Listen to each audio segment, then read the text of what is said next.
Dengar, Bapak Ibu sekalian, lebih jelas mana? Ini apa yang tadi? Cek. Ah, ini ya. Baik. A'udzu billahi minasyaitonir rajim. Bismillahirrahmanirrahim. Allahumma inna nas'aluka ilman nafi'an wa rizqan halalan thayyiban wa amalan mutakabbalan. Rabbi zidni ilman warzuqni fahman. Assalamualaikum warahmatullahi wabarakatuh.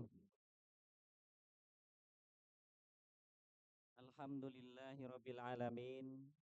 Alhamdulillahilladzi anzalal Qur'an hudal linnasi wa bayyinatin minal huda wal furqan. Alhamdulillahilladzi anzala sakinata fi qulubil mu'minin liyazdadu imanan ma'a imanihim. Alhamdulillahilladzi arsala rasulahu bil huda wa dinil haq liyudhhirahu ala dini kulli wa kafa billahi syahida. Asyhadu an la ilaha illallah wahdahu la syarikalah wa asyhadu anna Muhammadan abduhu wa rasuluhu la nabiyya ba'dah. Faqala Allah Ta'ala fi kitabihil karim, a'udzu billahi minasyaitonir rajim. Bismillahirrahmanirrahim. Fa idza faragta fansab wa ila rabbika farghab. Ayyuhal hadirun ittaqullah haqqa tuqatih wa la tamutunna illa wa antum muslimun. Hadaratul mukarramun, para alim, para ulama, para guru, para kasepuhan, asatid wal ustada, ikhwan akhwat, jamaah rahimakumullah. Pertama dan yang paling utama, tiada kata yang biasa tapi luar biasa. Marilah kita seraya memanjatkan puja dan puji kehadirat Allah Subhanahu wa taala. Alhamdulillah, Allah Subhanahu wa taala masih memberikan kenikmatan kepada kita semua, terutama nikmat iman, nikmat Islam, nikmat sehat, sehingga kita bisa melaksanakan salah satu kewajiban kita, puasa di bulan Ramadan, dilanjutkan dengan sholat taraweh, dan Alhamdulillah malam hari ini Allah memberikan kesempatan kita untuk hadir di malam-malam yang insya Allah mudah-mudahan malam hari ini bertepatan dengan Lailatul Qadar. Salawat ring salam semoga selalu tercurah limpah kepada kedua hasanah kita, yakni Habibana wa Nabiyana wa Maulana Muhammad sallallahu alaihi wasallam, pada keluarganya, para sahabatnya, dan kepada kita yang senantiasa tunduk patuh menjalankan sunnah Nabi Muhammad sallallahu alaihi wasallam. Para asatidz wal ustadzah, para jamaah rahimakumullah. Alhamdulillah pada malam hari ini sebagai sarana silaturahim, alhamdulillah Ana sangat berbahagia bisa hadir di tengah-tengah para bapak ibu sekalian. Hadir juga guru Ana nih, Abah Andi, Masya Allah. Lama chat-chatan, ketemunya di sini. Dan para asatidz sekalian, salam silaturahim. Ana Adi Ramansyah. Di buku-buku yang ditulis itu ininya Ramansyah Aba Mumtaza. Ya, jadi Mumtaza itu dari 5 anak saya gitu. Wah, ya, yang pertama Muhammad, yang paling besar. Ada Umar yang kedua, Umar. Yang ketiga perempuan kebetulan. Namanya Taqiyah. Taqiyah Mafaza Ramansyah. Yang keempat itu Utsman. Yang kelima Ali. Pasti jemaah nanya Abu Bakarnya kapan ya? Di nama Ali sudah ada Sidqina. Ya, jadi insya Allah ya mohon doanya mudah-mudahan amanah anak ini bisa menjadi salah satu wasilah dikumpulkannya di surga Allah Subhanahu wa taala. Baik para asatidz wal ustadzah yang Allah muliakan, saya awali dengan satu inspirasi Quran ya. Allah Subhanahu wa taala bersabda dalam surat An-Nisa ayat 9, "Wal yasyalladzina law taraku min khalfihim dzurriyyatan di'afa khaufu 'alaihim falyattaqullah wal yaqulu qaulan sadida." Hendaklah di antara kita ini, para bapak ibu sekalian, takut kepada Allah Subhanahu wa taala seandainya kita meninggalkan generasi yang lemah. Lemah ini bisa bermakna lemah secara keilmuan, lemah secara fisiknya, dan lemah secara ekonominya, serta yang lainnya, gitu ya. Padahal para bapak ibu jamaah rahimakumullah, zaman itu memberikan sebuah tantangan itu tidak sama. Dulu kita tidak mengenal yang disebut dengan Android. Sehingga tantangan mendidik anak itu, Android itu belum kebayang seperti apa. Betul tidak? Nah sekarang anak generasi Gen Z itu ketemu, lahir, hidup bersama teknologi. Makanya dengan Android itu sangat akrab gitu ya. Nah itu tantangan tersendiri para bapak ibu rahimakumullah. Tapi Allah Subhanahu wa taala telah memberikan jawaban dan solusinya itu sudah jauh-jauh hari kepada kita. Jadi pesannya itu dua kunci sukses dalam mendidik anak ini bisa diterapkan zaman dulu, zaman sekarang maupun zaman yang akan datang. Dua konsep ini apa para ibu, para bapak, jamaah rahimakumullah? Allah Subhanahu wa taala menyebutkan dengan sangat tegas bahwa falyattaqullah, bertakwalah kepada Allah Subhanahu wa taala. Dan yang kedua, waliyaqulu qaulan sadida. Hendaklah kita ini berkata jujur atau berkata benar. Nah, yang sekarang kalau kita lihat kondisi anak-anak sekarang atau kondisi orang tua kita sekarang ini, ya, ada beberapa orang tua yang terjebak terhadap kondisi euforia pada zamannya atau zaman sekarang. Padahal Allah Subhanahu wa taala sudah memberikan solusi nih. Kalau kita tidak ingin meninggalkan generasi kita ini atau keturunan kita ini lemah, maka takwa dan berkata benar itu adalah kunci yang paling hebat. Gitu ya. Kebetulan saya juga menulis buku Mendidik Tidak Bisa Mendadak. Ya, itu inspirasinya dari surat ini, Mbak. Inspirasinya dari surat ini.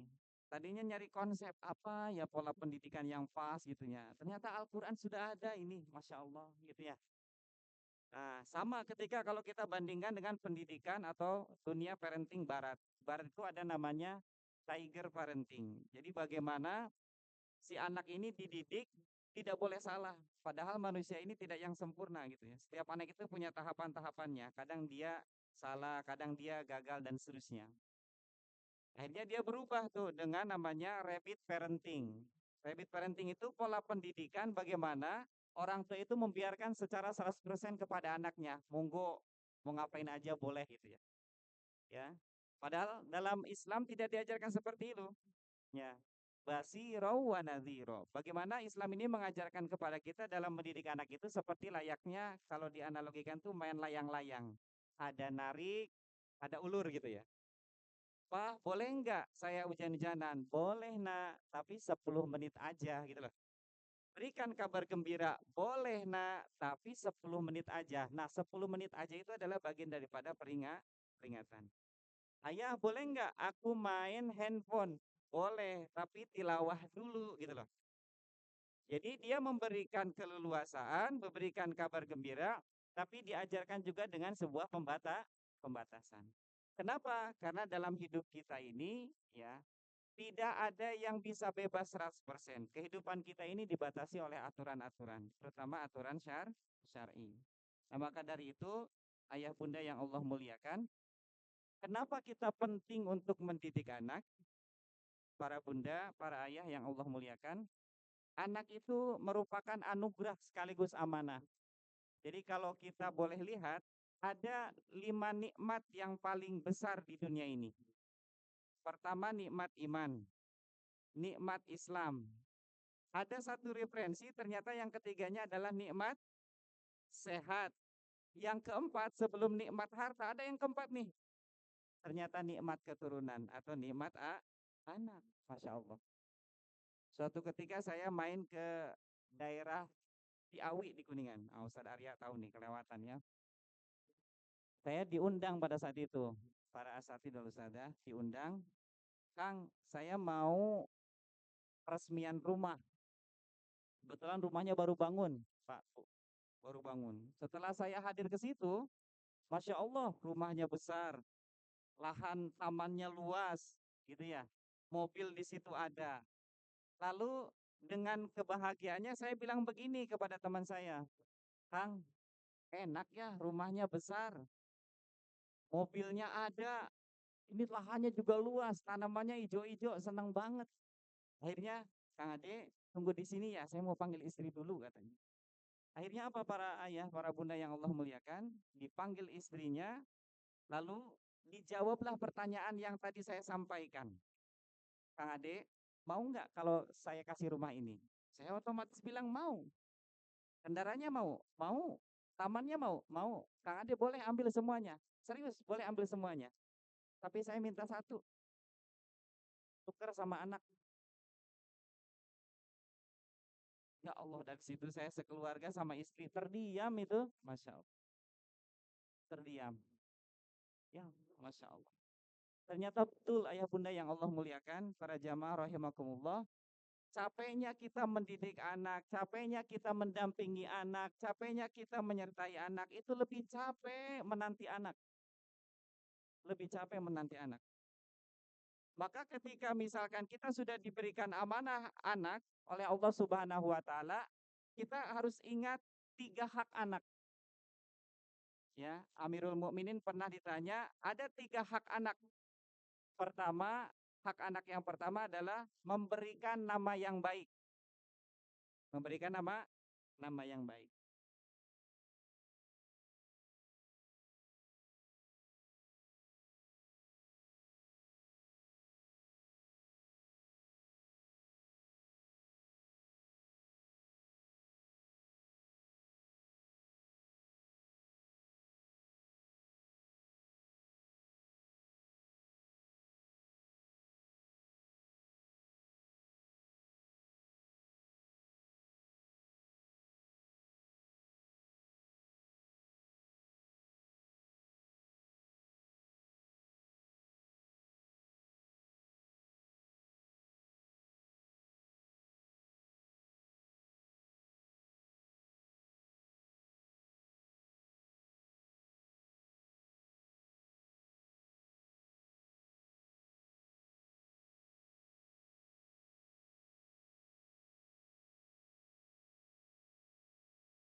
Proses atau tugas yang sangat mulia. Ini bagian daripada ibadah kita kepada Allah Subhanahu wa taala. Gitu ya. Saya punya kenalan santri ya. Sekarang kuliahnya di apa nih? UGZ ya. Akhirnya ketemu tuh di satu acara, beliau menyampaikan, Ustadz, Masya Allah, saya terlewat satu fase untuk memperkenalkan tentang pubertas, ya, tentang lawan jenis kepada anak saya dan batasan-batasannya. Momentum tuh ya, momentum. Allah. Nih. Ya jadi orang tersebut atau orang tua tersebut melewatkan momennya ketika si anak ini harus dipahami bahwa, nah, kalau sudah SMA, ingat, kamu sudah besar, kamu sudah balik, kamu pasti punya cobaan, punya tantangan apa, salah satunya adalah mengenal lawan jenis. Nah, fase itu orang tua itu tidak memperkenalkan kepada anaknya. Akhirnya ketika dia masuk perkuliahan semester pertama, ya, disitulah tantangannya para ayah, para bunda yang Allah muliakan. Tapi orang tuanya alhamdulillah masih kompak antara ayah dan ibunya. Akhirnya dipahamkan tentang bab itu, alhamdulillah anaknya mau memahami sesuai yang diinginkan oleh orang tua. Artinya apa? Kalau kita bisnis, kalau kita usaha, gagal, kita bisa ulangi lagi. Kalau kita studi, S1, S2, gagal nih misalkan ya, kita bisa ulangi lagi, ayah bunda yang Allah muliakan. Tapi kalau kita mendampingi proses perkembangan anak, kalau sudah terlewat agak sulit. Karena dia punya fase-fasenya. Contoh ketika dia usia TK sampai kelas 3 SD lah. Atau kelas 3 SD atau kelas 4 SD. Mereka ini, anak-anak ini menjadi seorang holding. Seorang, kita harus jadi pelayan mereka gitu. Ya, ambilin handphone dong, tolong. Ambilin. Gak apa masih kecil. Tapi kalau dia sudah kelas 5 ke atas, jadikanlah dia sebagai jundi. Sudah boleh dipintai tolong. Nah, boleh ambilkan pulpen, tolong ya di atas meja misal. Makasih. Itu boleh. Nah, kalau anak kita sudah lepas, misalkan katakanlah usia SMA, maka pola pendidikan atau pendekatannya beda lagi. Jadikanlah anak kita ini sebagai sohib. Sebagai apa? Sebagai sohib, sebagai sahabat. Contoh, anak kita misalkan suka futsal. Sesekali ayo ikut futsal. Bareng ya anak-anak. Biar standarnya sama. Jadi mirroring. Anak-anak ngobrolin apa, kitanya agak nyambung. Ya, di sebuah seminar ada yang nanya kepada saya, Pak, saya kadang kalau dengan anak-anak itu bingung mau ngobrolin apa. Perasaan gak ada tema gitu loh. Ya Allah. Ya, padahal banyak tema sebenarnya dengan anak-anak. Nah, kita kadang susah ngobrol dengan anak itu karena kita tidak kepo lah kalau bahasa sekarang lah. Memang betul, saya nggak bisa sepak bola misalkan, atau saya kurang hobi terhadap sepak bola misalkan. Tapi anak saya suka sepak bola, ya sesekali bacalah beritanya. Ketika kita ngobrol kan nyambung, minimal nanyain jadwal. Malam ini bagian siapa nih? Oh ini sama ini gitu. Akhirnya si anak kan respect kepada kita. Oh, ayah saya tahu begini nih, enak nih ngobrolnya gitu loh. Artinya apa? Biar anak-anak itu nyaman dulu dengan kita, baru kita masuk pada dunianya. Jadi kata simpelnya begini, atau kalimat simpelnya begini. Koneksi dulu, baru koreksi. Ya, koneksi dulu, baru koreksi. Jangan sampai terus koreksi aja ke orang tuh, ke anak-anak itu. Ibu ya Pak ya. Nah, kamu jangan gini, jangan gitu. Tapi pola pendekatan kita atau kita ini kurang dekat dengan anak. Ya repot, nggak bisa. Sehingga anak menyimpulkan apa? Kalau dekat ayah, dekat bunda, pasti diomongin mulu gitu. Nah, ini berarti koneksi dulu, bangun dulu hubungan dengan anak-anak, baru koreksi.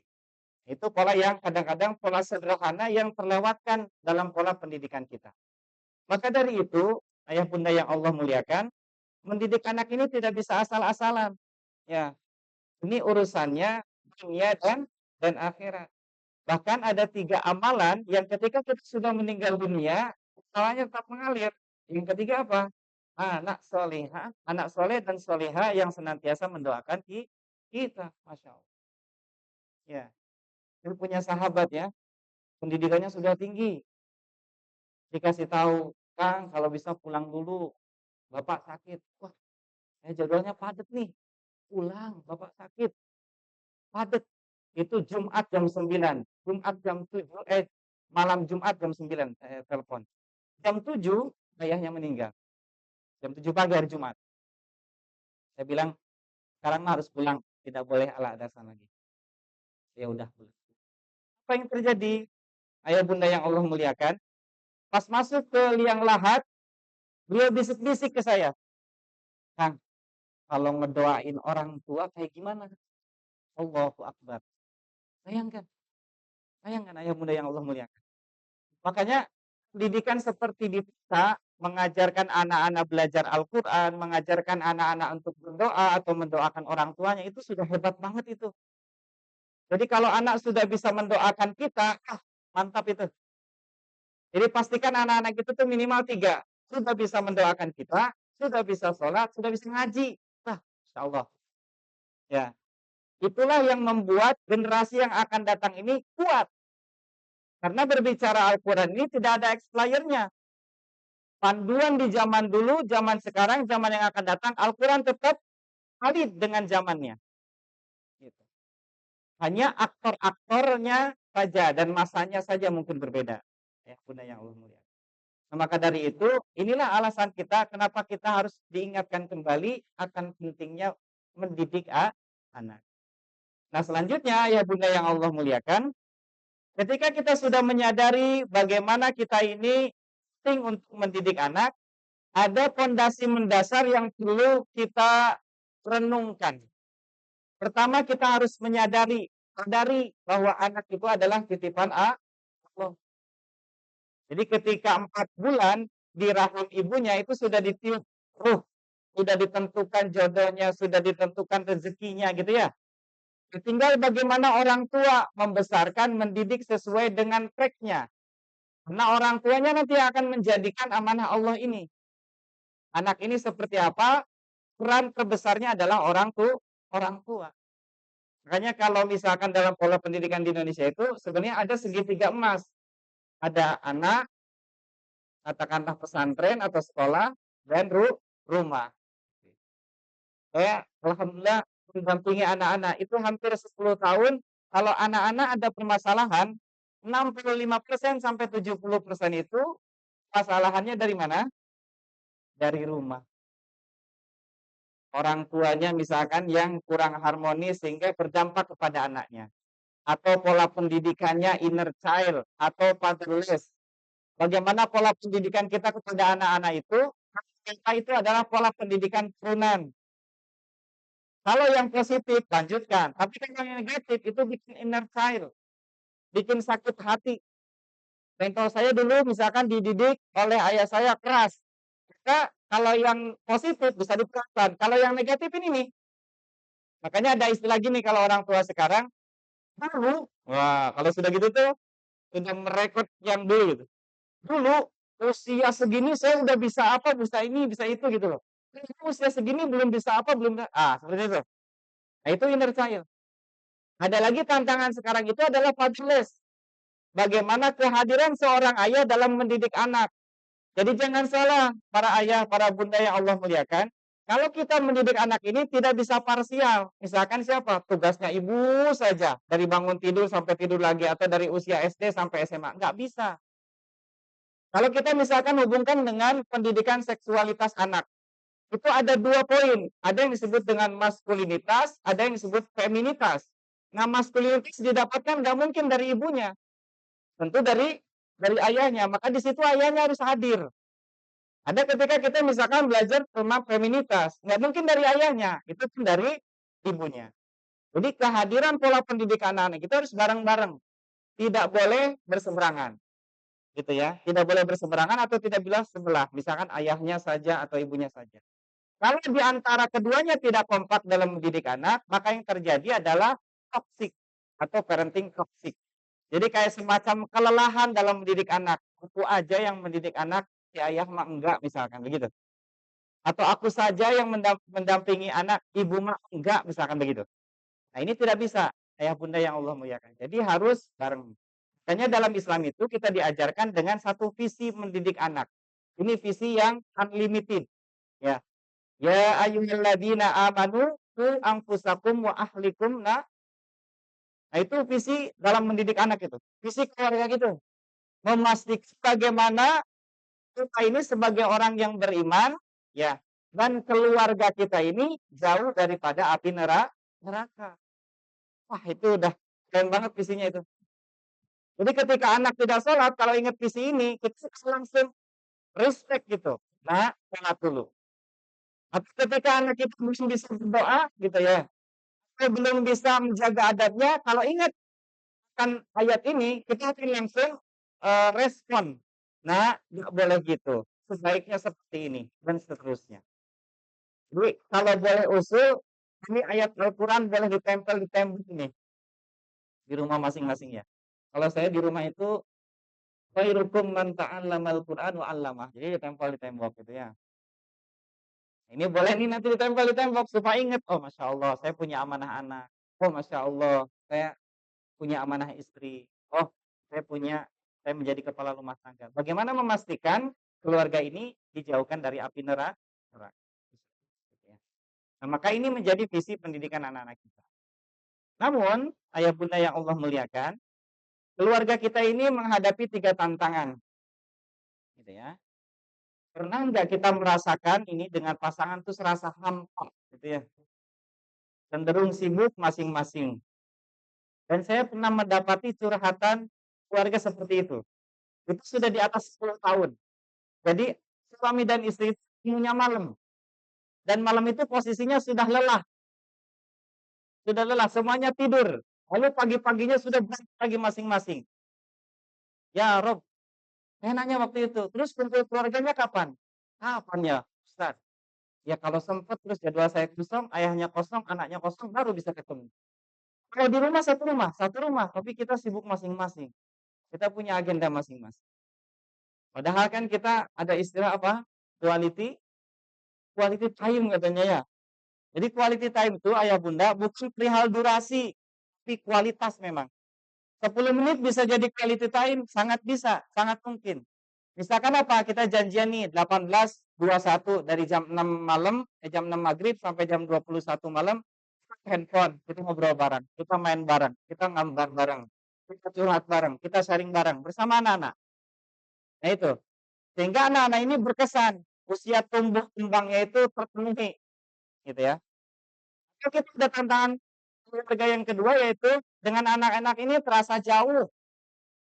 Ya, saya punya santri ayah bunda itu hampir sebulan lebih itu murung aja ketika ditanya kenapa pengen ketemu ibu sama ayah. Akhirnya saya telepon, Pak, kapan ada waktu? Paling bukan bulan depan. Begitu ya. Bisa nggak Pak kalau kan depan hari Ahad? Tuh, saya masih ada agenda. Nah, saya telepon ibunya. Saya juga nggak bisa. Pak, Bu, ini permintaan anak, saya bilang gitu. Karena sepertinya harus ketemu dulu, gitu kan. Paling saya datang ke situ jam 1 malam, Ustaz. Gak apa-apa, kami tungguin. Akhirnya kami tungguin tuh sampai jam 1 malam. Hadir ayah ibunya, anaknya juga hadir. Itu dari Bada Isya tidur melek di pos satpam, nungguin ayah ibunya. Akhirnya apa? Dari situ saya temuin, Pak, kayaknya apa Dede harus ngobrol dulu sama bapak sama ibu gitu. Karena ada yang diungkapin katanya gitu.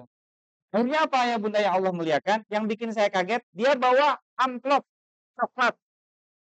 Bawa amplop coklat, dikasihkanlah ke ayah ibunya. Dia bilang begini, ayah, ibu, makasih udah datang ke sini. Dan ini dedek kembalikan. Coba isinya, uang. Uang selama kiriman dia pesantren di situ, ya, itu ayah bunda yang Allah muliakan, gak pernah dipakai untuk jajannya. Jadi seadanya aja yang dikasih sama pondok, makan siang, makan sore, makan pagi, itu saja. Uang untuk jajannya nggak dipakai. Dia bilang begini, yang membuat kami menangis dan ayah ibunya menangis, Dede nggak butuh ini. Dede butuh perhatian ayah bunda. Kalau bisa seminggu sekali telepon kek, bilangnya gitu. Ternyata saya baru tahu, jarang telepon. Makanya ngotot pengen ketemu supaya ngobrol langsung. Ya, ternyata ayah bunda yang Allah muliakan, anak-anak juga ada potensi keinginan yang kadang-kadang kita tidak ketahui. Hal itu sederhana, sebuah perhatian. Ya, sebuah perhatian. Ternyata anak-anak juga nggak butuh tuh. Dengan harta yang kita miliki, kalau perhatian kita tidak melebihi itu semua.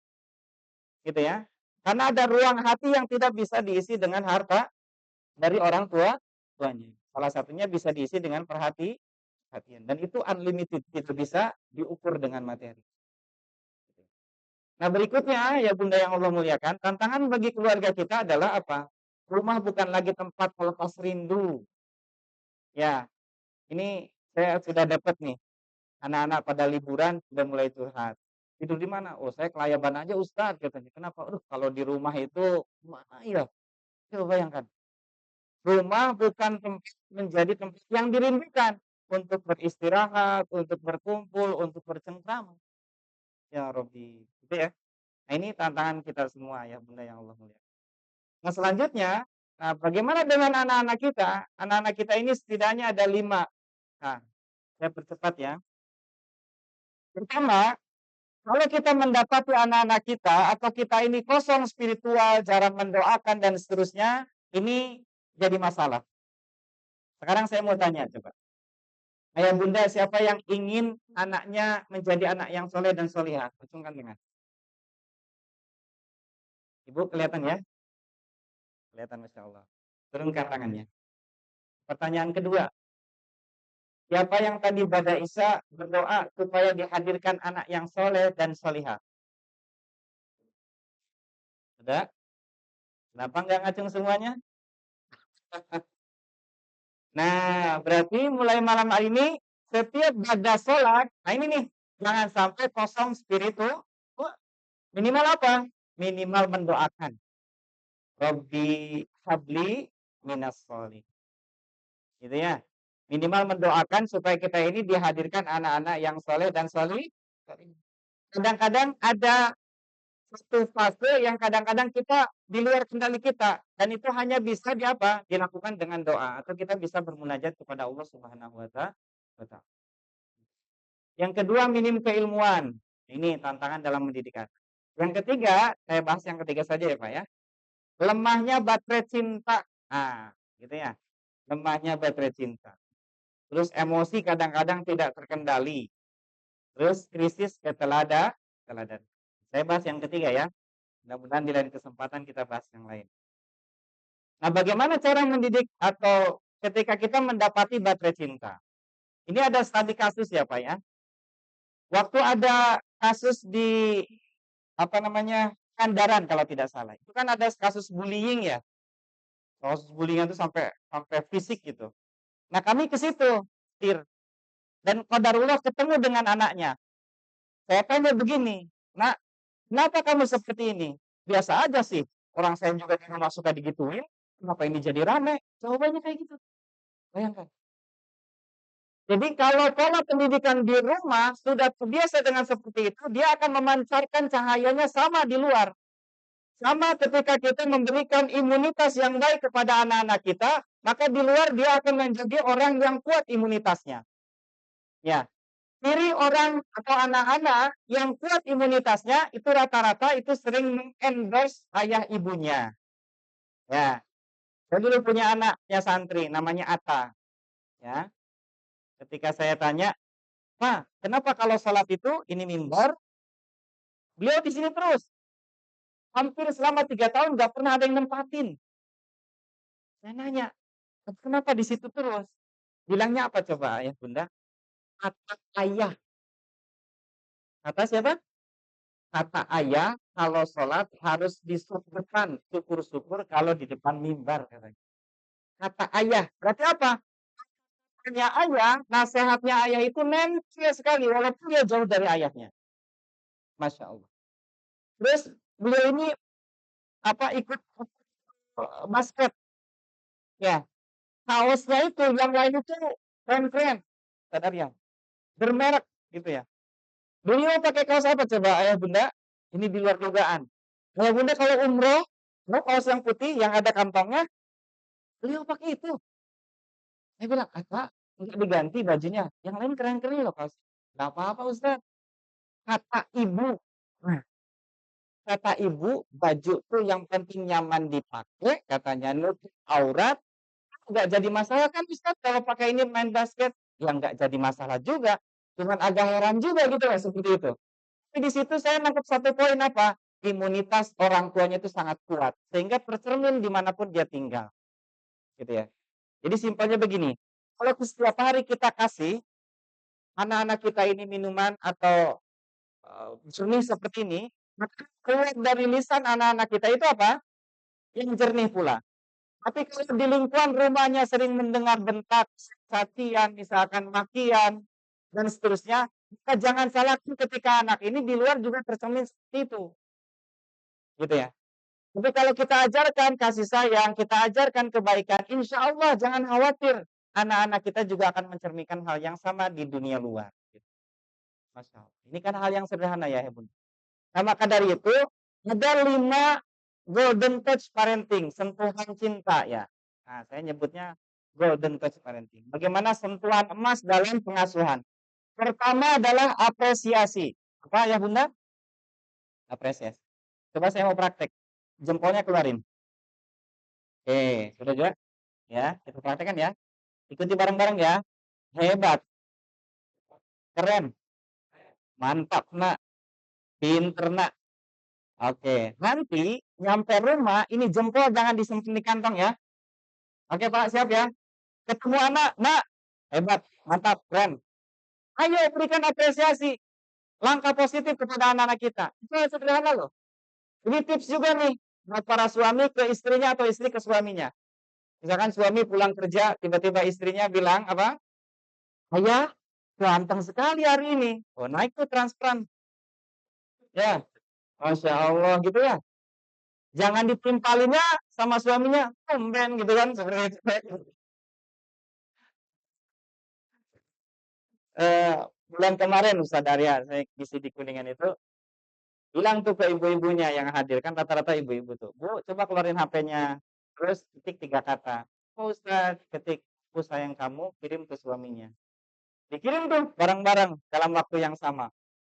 Ada yang balasnya tuh, "Tumben," katanya gitu.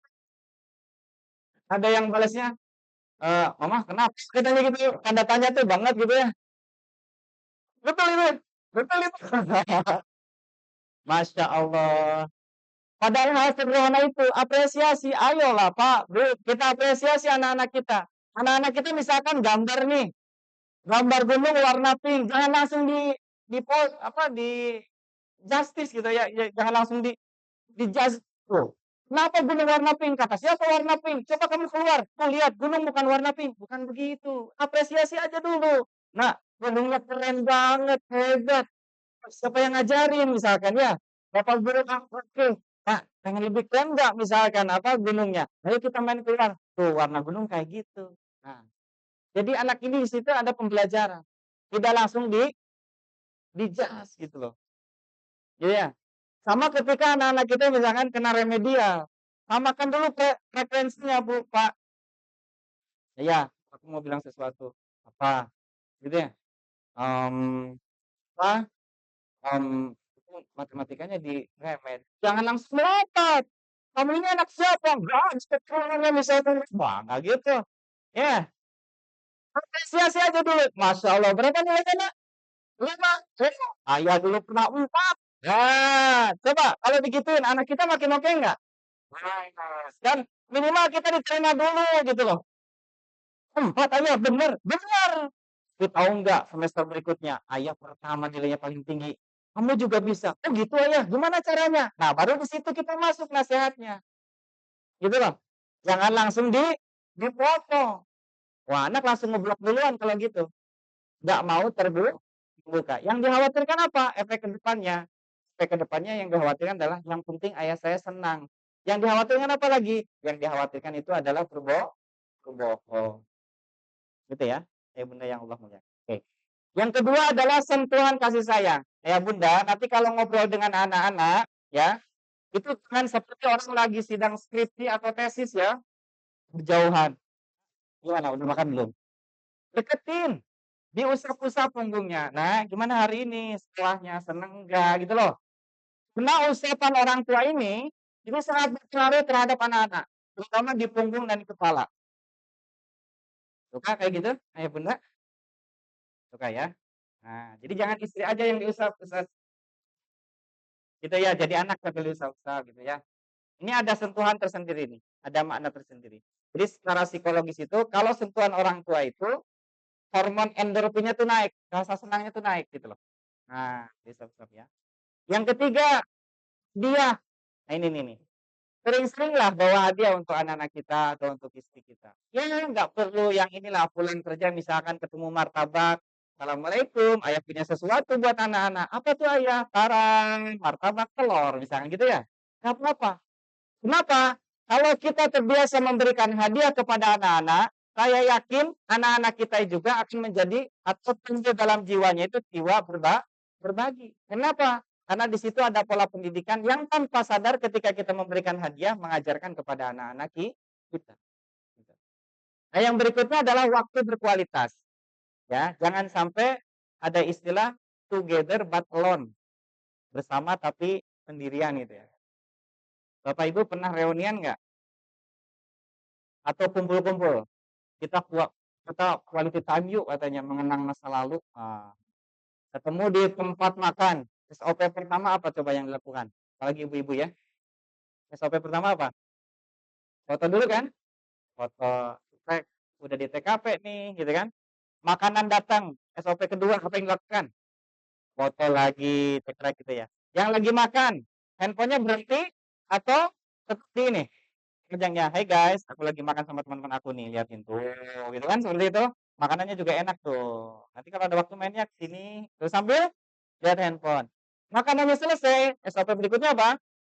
Foto lagi kan, cekrek, makanannya enak, kapan-kapan ke sini lagi ya, gitu. Misalkan gitu ya, seperti itu. Selesai dari situ, ada rumah makannya yang besar, apa yang dilakukan SOP terakhir? foto bareng, gitu kan. Nah, datang ke rumah bikin statusnya apa? Quality time katanya. Ya, quality time. Pertanyaannya kapan ngobrolnya, sharing-sharing kayak gitunya kan seperti itu. Nah, sama yang dilakukan oleh kita dengan anak-anak kita. Liburan kemarin saya pernah telepon salah satu santri, para ayah, para bunda. Saya bilang, "Nak, lagi ngapain?" "Kita lagi kumpul bareng nih, Ustadz," katanya. "Coba ceritain dong." "Ya ini lagi nonton TV." "Nonton TV apa ditonton TV? Coba ceritain." "Ya saya lagi nelpon kan sama Ustadz, ayah lagi main HP." "Ibu nggak tahu tuh lagi posting-posting," katanya. "Terus dede lagi gambar, si kakak lagi ngerjain tugas skripsinya." Dari situ saya kebayang, loh, ngobrolnya kapan kalau semua pegang gadget, pegang alat kayak gitu kan, seperti itu. Tapi memaknainya apa? Quality time, waktu yang kualitas. Nah ini ya, ayah bunda yang Allah muliakan. Jadi ini golden touch parenting yang kadang-kadang kita lupakan. Nah berikutnya adalah pelayanan, ya, pelayanan untuk anak-anak kita.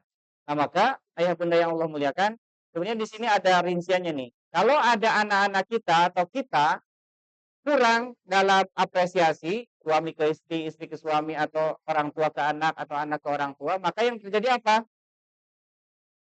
Ah, jika baterainya tidak terpenuhi, dia suka ngejek.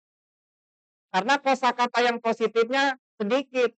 Jadi yang keluar itu ejekan-ejekan. Ya. Nah, maka solusinya apa? Seringlah ajak ya untuk berkomunikasi dan tunjukkan bahasa kasih sayang. Keren, hebat, sayang, soleh, gitu ya, dan seterusnya.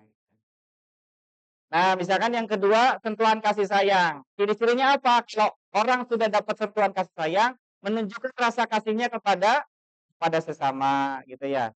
Semua orang itu sifat rahimnya tuh muncul gitu ya. Nah, solusinya tuh jika tidak terpenuhi apa? Akhirnya apa? Kadang-kadang memukul, dibilang biasa mencubit, dibilang biasa menggigit, juga dibilang biasa. Karena baterai kasih sayangnya tidak full di rumahnya. Begitupun solusi, gitu ya. Nah, yang berikutnya saling memberi hadiah. Ayo berikan sesuatu yang nggak perlu mahal ya, yang penting konsisten gitu ya dan berkesan. Kalau misalkan ada anak atau pasangan orang tua, pasangan suami istri ini tidak penuh baterainya tentang saling memberi hadiah ini, maka yang terjadi apa? Pelit, tidak suka berbagi, eman gitu ya. Nah, seperti itu. Nah, berikutnya misalkan waktu bersama berkualitas. Nah, orang-orang atau keluarga yang sering ada quality time-nya yang memang betul-betul senang ditemani untuk mengerjakan sesuatu.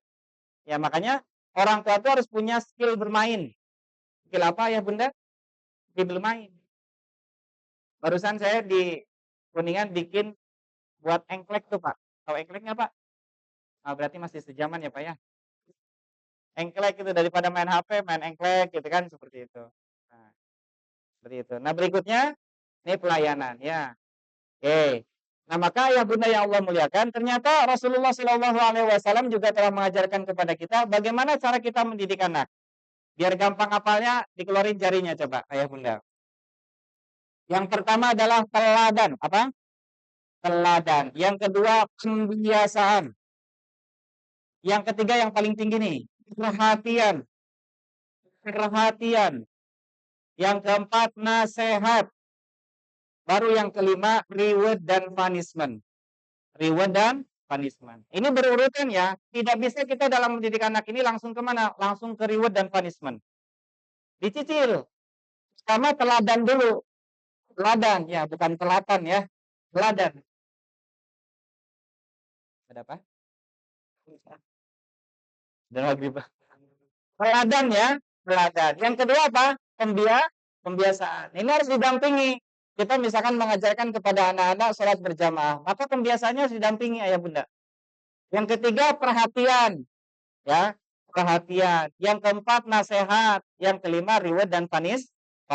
Jadi ini sudah berurutan. Bahkan kalau misalkan anak-anak kita bermasalah, saya punya tipsnya Pak. Tipsnya ada 3D. Pertama, dimaafkan. Yang kedua, difahamkan. Yang ketiga itu didoakan. Anak misalkan mecahin gelas, kempreng. Kita skenario marahnya sudah disiapkan ya. Wah, anak mecahin gelas nih misalkan. Skenario marahnya itu sudah kelihatan. Nah, fase pertama ketika anak melanggar, yang pertama harus dilakukan itu bukan marah duluan. Itu apa? dimaafkan duluan. Supaya apa? Supaya yang keluar kepada anak-anak kita itu bukan amarah, tapi apa? Memang betul-betul nasihat.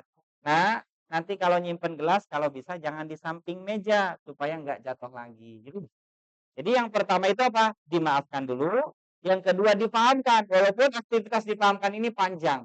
Nah, yang ketiga baru didoa. Oke ya, ya Bunda yang Allah muliakan. Nah, selanjutnya saya masuk ke satu fase bagaimana kita dalam mendidik anak ini setidaknya ada 5 jurus ya Bu ya, Pak ya. 5 jurus gitu. Apalagi anak-anak kita ini di usia golden age. Ini kalau kita mendidik anak-anak di masa kecil itu seperti apa ya, memahat gitu ya di atas batu, jadi lebih kuat. Kalau udah agak besar agak sulit. Makanya ya Bunda, kalau kita punya anak usia SMA saja, itu pola pendekatannya adalah pola pendekatan kesepakatan. Pola pendekatan apa? Kesepakatan. Bagaimana caranya pola pendekatan kesepakatan? Misalkan begini, kita sepakat ya nak, nanti sholat subuhnya di masjid. Oke, sepakat tuh. Malamnya ya, ada kesepakatan. Nanti kalau misalkan yang nggak bisa bangun, fix ya, dicipratin pakai air, siap dengan anaknya tuh ya, sepakat. Nah di esok harinya ketika dibangunin misalkan susah bangun, lalu dicipratin air gitu ya. Lalu ketika misalkan anak kita mau marah, ingat nak, semalam kita sudah sepakat, gitu loh, sudah sepakat. Nah kalau usia SMA ke atas, dia sudah tumbuh sifat namanya tanggung jawab. Nah, maka dengan seperti itu dia akan muncul bukan marah, tapi oh iya, saya bertanggung jawab terhadap komitmen saya. Semalam saya sudah sepakat dengan orang tua saya supaya dibangunkan subuh dan kalau susah akan dicipratin air gitu. Misalkan. Nah, ketika anak kita dewasa juga misalkan di usia SMA ke atas juga, ayah bunda yang Allah muliakan, sering-seringlah anak kita ini diajak diskusi, diajak musyawarah gitu ya. Nah, besok kita jalan-jalan kemana ya? Mau ke sana apa ke sini gitu loh. Supaya dia diakui keterlibatannya. Gitu ya, keterlibatannya. Gitu ya Bunda yang Allah muliakan. Baik. Nah, kira-kira jurus jitu apa saja nih yang perlu kita pelajari? Yang pertama adalah niat ya, bukan kiat ya. Niat. Jadi mendidik anak itu pertama lillah. Apa? Lillah. Terus yang kedua billah, dengan pertolongan Allah. Kita mah hamba yang lemah ayah bunda.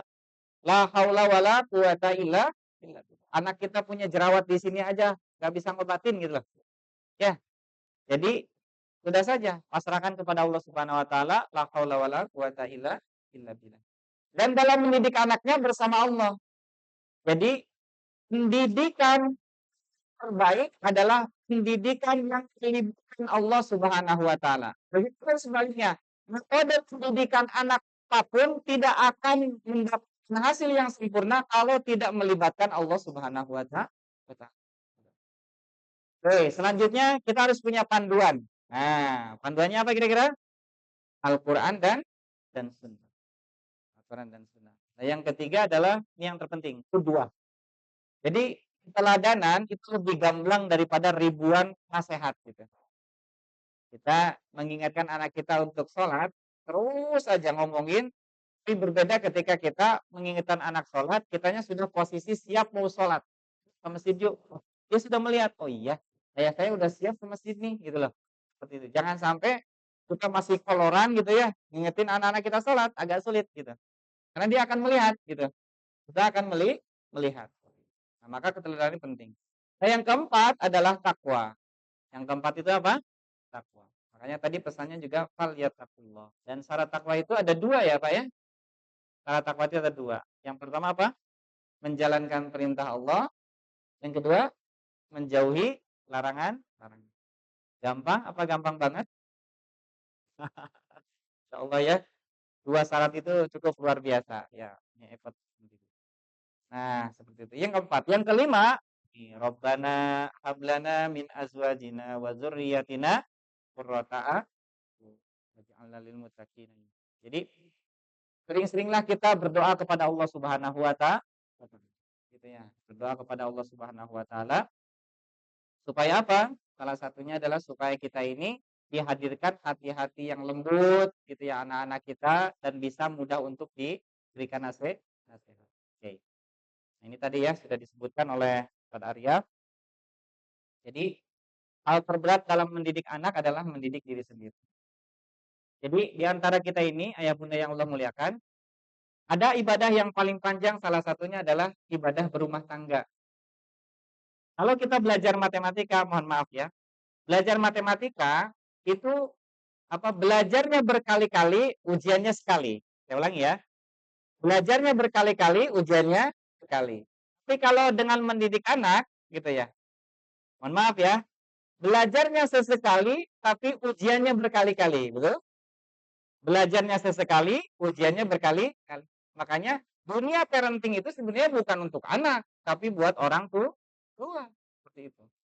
Ya, coba saja kita bayangkan, bangun tidur, anak mau mandi, itu kan butuh kesabaran lebih. Nak, mandi, belum makan, sepatunya belum beres, bajunya belum disetrika. Nah, gitu ya. Sementara kita juga punya aktivitas masing-masing, seperti itu.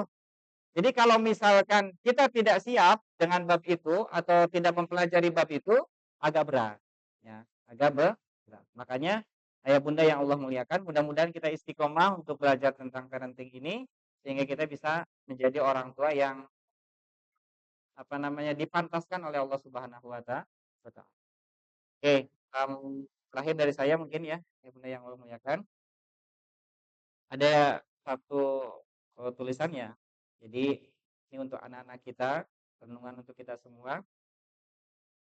Tak sebatas kata namun hadirkan cinta, tak sebatas pertemuan namun hadirkan ketulusan. Tak sebatas menyampaikan namun hadirkan kebersamaan. Mungkin menjanganmu tak didengarkan tapi lakumu menggerakkan. Mungkin pesanmu dilaksanakan tapi istiqomahanmu meluluhkan.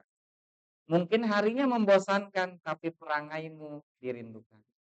Anak bukanlah seekor macan yang harus ditakuti. Anak bukanlah beban berat yang harus ditinggalkan. Ia adalah investasi akhiratmu. Ia adalah pemberat timbangan kebaikanmu. Ia tak selamanya membatu. Pastilah suatu saat akan mencair. Hanya waktu dan Allah Subhanahu wa taala yang bisa mengubah itu semua.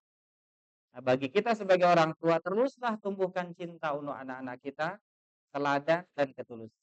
Mudah-mudahan dengan seperti itu ayah bunda yang Allah muliakan, kita kembali diingatkan akan pentingnya mendidik anak. Nah, ini mungkin ya hal-hal sederhana sebagai pengingat diri anak pribadi dan umumnya kepada jamaah sekalian. Saya kira itu ayah bunda yang Allah muliakan yang perlu saya sampaikan pada malam hari ini. Kurang lebihnya mohon maaf. Billahi taufik wal hidayah wa afu minkum. Wassalamualaikum warahmatullahi wabarakatuh. Assalamualaikum.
saya merasa banget itu sangat jauh pasti pulang kerja ya ada nyambung saya kalau di Rindu ya, rindu. ketika saya pulang kerja itu pasti saya selalu bawa sepatu kemudian ketika satu hari saya ada gitu bilang telepon video call ya diterbang tapi kapan kesini untuk pakai motor gitu kalau saya ini sudah masuk merasa terus sekali sekali itu makanya bagaimana triksnya jadi anak gitu jadi udah 1 bulan satu bulan ada daerah terus lagi itu kita sekarang bulan itu sekitar berapa itu jauh bagaimana tips-nya jadi anak dari jauh dan saya tuh hanya melewat pakai jadi yang betul-betul ini pulang berarti jalannya Jadi handphone ya, Pak. selain bisa kita jalan ya yang pertama tapi bagaimana kalau responnya dengan skill kedua kasih dedikasi berbeda Assalamualaikum warahmatullahi wabarakatuh.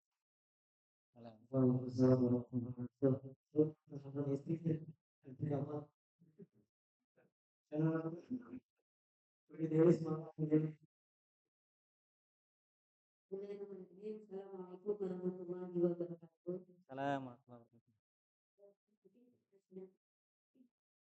Dengan saya dan suamiku sudah berusaha untuk mendidik aku sudah berkeluarga yang satu tidak kebetulan anak saya tuh kuliah di jauh lah saja di Tangerang. Nah kalau misalkan kita di dalam keluarga kalau sudah sama-sama kita sering terjadi mimpi itu ketika kita harus milih itu minta uang kepada saya. Nah usaha kita mau beda nanti saya kok nah orang ibu ya gimana kalau orang ibu itu nggak mau jadi akhirnya saya ngasih kembalian itu akhirnya juga kami berpikir dengan terjadi miss mestinya jika akhirnya tanya ibu tadi kasih uang kasih uang seperti itu hampir gimana ya hampir trigger seperti itu karena saya ya orang ibu pasti takut nggak makan anak saya nah itu boleh nggak sih kalau sebetulnya saya orang ibu tuh lebih mengutamakan anak gitu ya kalau itu orang ibu yang merasa terus kalau jauh itu pasti butuh ini lapar dan lain-lain nggak boleh atau saya harus mengikuti suami belajar untuk berhemat belajar untuk apa yang namanya ketika berada di luar kerja kita tidak selalu berada seperti itu kan gitu ya ibu ya jadi kita tidak pernah pribadi dan barangkali ini saya merasa lakukan seperti itu ya mungkin ciri-ciri dengan kemudian yang kedua Beranak ya, beranak. ya untuk satu lagi alhamdulillah buat saya kan monggo begitu pulang masya Allah luar biasa kalau sampai gitu ya dan sebetulnya di rumah saya itu kita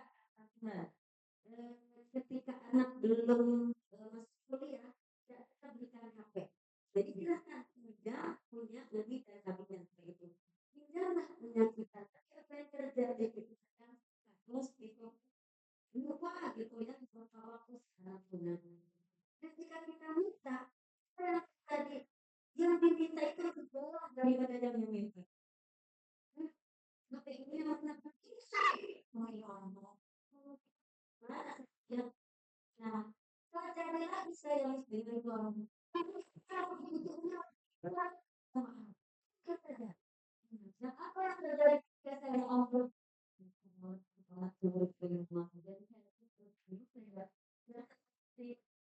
anak terus gimana begitu lagi Enggak, juga sama ya LDR dan saya itu apa Facebook juga seperti itu. Jadi itu yang terjadi bagaimana jika terima kasih, mohon maaf selamat bertanya. Assalamualaikum warahmatullahi wabarakatuh.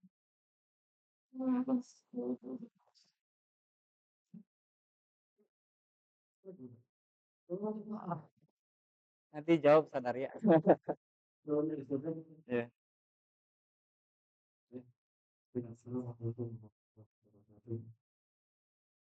Sekarang saya tidak bertanya sesuatu yang mungkin kebetulan punya pendidikan tahun gitu. Saya berpikiran gitu. Kemudian saya tertarik untuk materi yang dia tidak apa-apa tapi itu nanti kita materinya buat sampai untuk orang tua harus yang lain kalau saya sangat tidak kebetulan lagi mimpi jadi tertarik dengan materi kalau mungkin kan ini saya kata materi. Saya siap dampingin.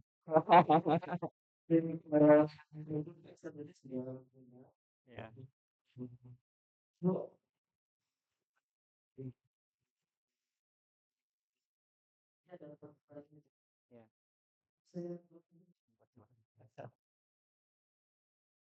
Allah. Boleh. Baik, jazakumullah khairul jaza pada para ayah bunda yang sudah mengutarakan ya pertanyaannya. Insyaallah. Saya coba uraikan dengan satu analogi ya. Ayah bunda di rumah pernah punya kaca nggak buat bikin cermin atau buat ngaca? Oke. Ada kaca ya. Nah, kaca itu sering memberikan sesuatu yang real ada pada diri kita, betul tidak? Ada jerawatnya, rambutnya masih belum rapi, atau bajunya masih kusut, betul tidak? Seperti itu ya. Dan si kaca itu seakan-akan berbicara kepada kita. Kalau rambutnya belum rapi, kaca itu seperti memerintahkan kita untuk apa? Untuk nyisir, betul tidak? Ya.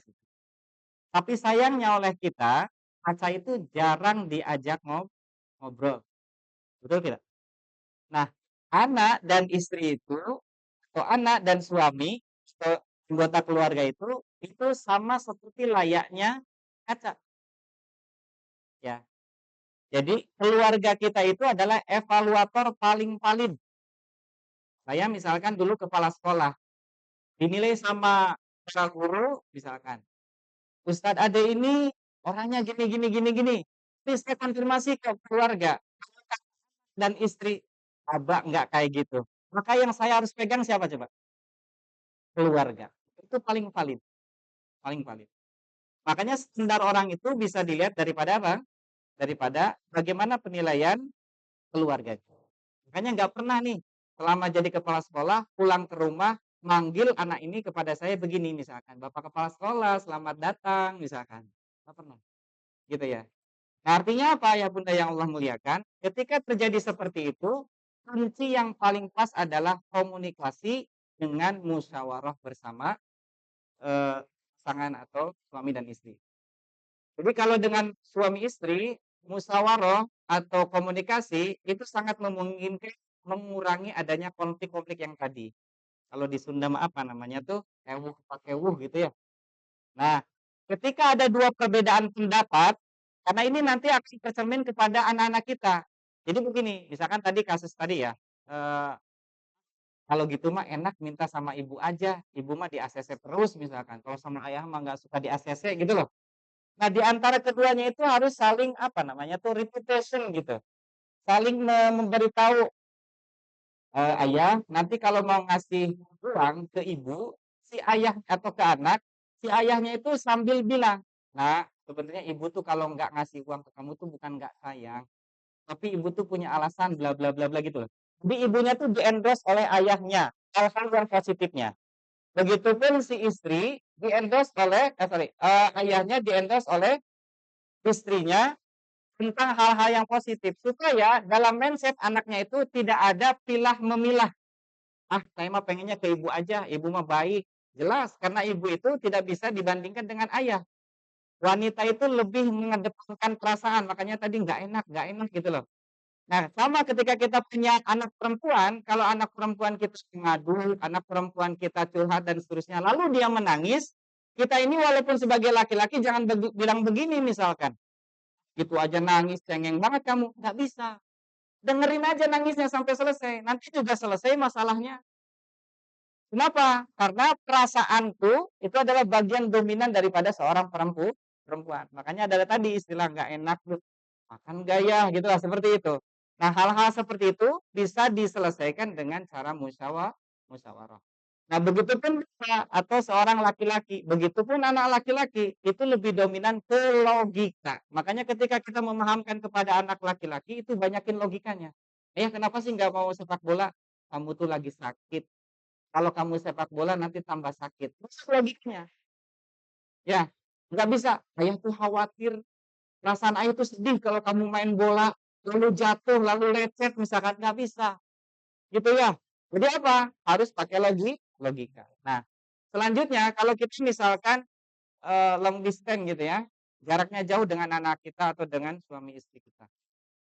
Sebenarnya kita diajarkan oleh salah satu nabi pilihan Allah, Nabi Ibrahim. Ya, Nabi Ibrahim itu jarang bertemu dengan siapa? Dengan Ismail. Tapi Ismailnya jadi luar biasa Nabi Ismailnya. Kenapa? Karena Nabi Ibrahim itu punya kedekatan dengan Allah yang lebih. Beliau itu menitipkan segala sesuatunya langsung kepada Allah Subhanahu wa taala, sehingga Allah Subhanahu wa taala itu yang menjaga, yang menumbuhkan dan yang menjadikan anaknya, yaitu Nabi Ismail. Makanya di tadi ya, di 5 jurus jitu itu, ada yang kelima itu takwa. Seberapa besar takwa kita kepada Allah Subhanahu wa taala, maka sebesar itu juga Allah Subhanahu wa taala menjaga, menumbuhkan dan menjadikan anak-anak kita diridhoi oleh Allah Subhanahu wa taala. Kadang-kadang kan kita merasa khawatir kan, anak kita nanti gimana ya? Anak kita mau nanti seperti apa ya? Sudah, takwa kita tingkatkan, insya Allah Allah yang akan menjaga langsung anak-anak kita ya Bunda yang Allah muliakan. Nah, maka kuncinya ya dari dua penanya ini mungkin pertama adalah musyawarah ditingkatkan. Nah, ini pentingnya sebenarnya visi itu bukan selesai di sini, tapi terus-menerus tuh. Ya, anak kita mau masuk TK nih, atau mau masuk kuliah nih. Biasanya kuliah tuh nanti ada ini. Nah, untuk kosnya kira-kira gimana? Untuk per bulannya gimana? Terus kalau anak kita mau lulus gimana? Terus pembiayanya dari mana? Itu kita diskusi dari awal. Sehingga ketika terjadi apa-apa di tengah jalan, kita sudah prepare, sudah duluan. Nah, biasanya terjadi konflik sederhana di keluarga, itu gara-gara apa? Dari awal tidak dipersiapkan sampai sedetail itu. Ayah Bunda yang Allah muliakan. Ini karena ya Bunda, saya pernah mendapati pasangan yang umurnya di bawah 10 tahun. Beliau meminta berpisah. Mohon maaf, cerai. Gara-gara apa coba? Gara-gara tempat tinggal. Suaminya pengen tinggal di sini, istrinya pengen tinggal di sini. Masya Allah, emang dari awal sudah dibicarain begitu? Belum. Terus pendidikan anak gimana-nya? Juga belum. Wah, ini rawan konflik lagi nih. Ternyata betul. Selesai di rumah, ayahnya atau suaminya pengen masuk ke punten ya, ke IT, istrinya udah sih di SD aja yang dekat rumah, sama aja pendidikan anak.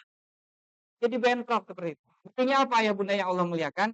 Kita perlu memahami, mendesain ketika anak-anak kita mau masuk fase, misalkan kuliah atau pernikahan, kita itu sudah ada persiapan dari awal, apa saja yang kira-kira terjadi di fase itu kita sudah persiapkan.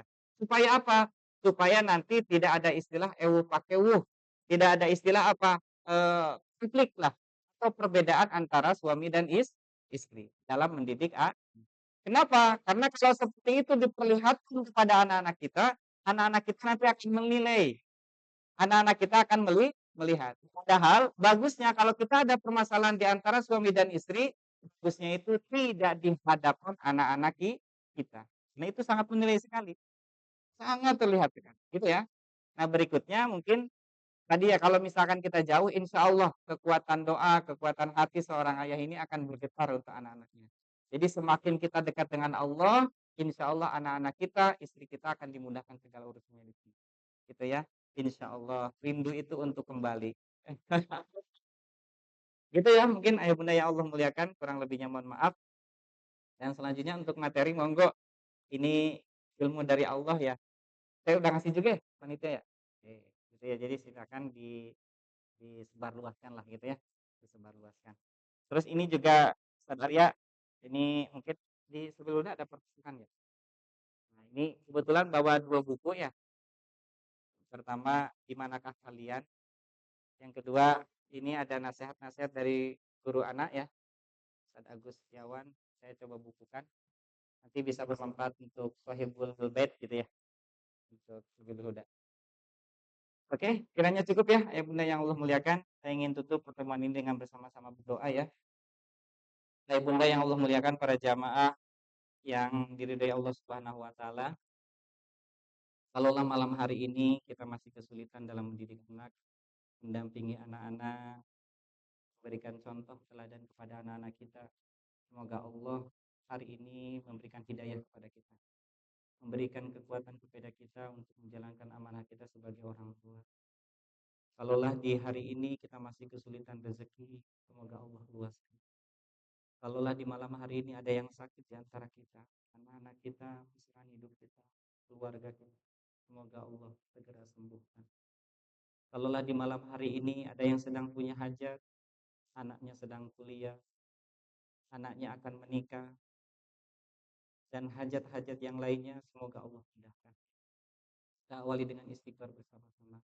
Astaghfirullahaladzim, alladzi la ilaha illa huwal hayyul qayyum wa atubu ilaih. Astaghfirullahaladzim, alladzi la ilaha illa huwal hayyul qayyum wa atubu ilaih. Astaghfirullahaladzim, alladzi la ilaha illa huwal hayyul qayyum wa atubu ilaih. Allahumma salli wa sallim ala sayyidina wa habibina wa syafiina wa karimina wa dhufina wa maulana Muhammad wa sallim radhiyallahu ta'ala wa sahabati rasulillahi ajma'in. Amin amin ya Allah ya rabbal alamin. Hamdan syakirin, hamdan na'imin, dan na'afin ya Allah wa yukafi mazidah. Ya Rabbana, ya Rabbana, ya Rabbana, lakal hamdu kama yanbaghi bi jalali wajhikal karim wa 'azimi sultanik. Raditu billahi robba wa bil islami dina wa bi Muhammadin nabiyya wa rasulah. Rabbana hab lana min azwajina wa dzurriyyatina qurrata a'yun waj'alna lil muttaqina imama. Rabbi habli minas sholihin. Rabbi habli minas sholihin. Rabbi habli minas sholihin. Rabbana zalamna anfusana wa illam taghfir lana wa tarhamna lanakunanna minal khasirin. La ilaha illa anta subhanaka inni kuntu minadh dhalimin. La ilaha illa anta subhanaka inni kuntu minadh dhalimin. La ilaha illa anta subhanaka inni kuntu minadh dhalimin. Rabbana la tuzigh qulubana ba'da idh hadaitana wa hab lana min ladunka rahmatan innaka antal wahhab. Rabbana Rabbana atina fid dunya hasanah wa fil akhirati hasanah qina adzabannar. Walhamdulillahi rabbil alamin. Al-Fatihah. A'udzu billahi minasyaitonir rajim. Bismillahirrahmanirrahim. Alhamdulillahi rabbil alamin arrahmanir rahim maliki yaumiddin iyyaka na'budu wa iyyaka nasta'in ihdinas siratal mustaqim siratal ladzina an'amta 'alaihim ghairil maghdubi 'alaihim waladdallin. Saya tutup dengan pantun ya. Jalan-jalan ke Irian. Berarti masih melek ya. Pulangnya lihat burung cendrawasih. Dari saya cukup sekian, saya ucapkan terima kasih. Billahi taufiq wal hidayah wa afu minkum. Wassalamualaikum warahmatullahi wabarakatuh.